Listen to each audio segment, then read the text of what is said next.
ఎలా ఉన్నారు అందరూ? నేనైతే చాలా బాగున్నా. ఇవాళ టమాటా పుదీనా పచ్చడి నూరుదామని అయితే ముందుగా టమాటాలు పచ్చిమిరపకాయలు అవి కొంచెం వేగినాక చింతపండు తర్వాత పుదీనా కొత్తిమీర వేసుకొని వేయించుకున్నానండి.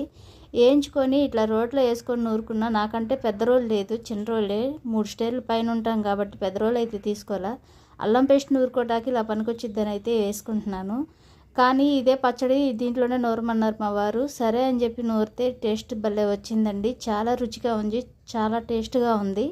మా వారు దీంట్లోనే కొంచెం అన్నం కలిపి ఓ 2 ముద్దలు కలిపి పెట్టమన్నాడు. సరే అని చెప్పి ఆ రోట్లోనే కలిపి పెడితే భలే టేస్ట్ వచ్చింది. నాకైతే మా అమ్మమ్మ వాళ్ళు గుర్తొచ్చారు. ఇట్లా పచ్చళ్ళు పట్టినప్పుడల్లా ఇలా రోట్లో కలిపి ముద్దలు పెట్టేవాళ్ళు.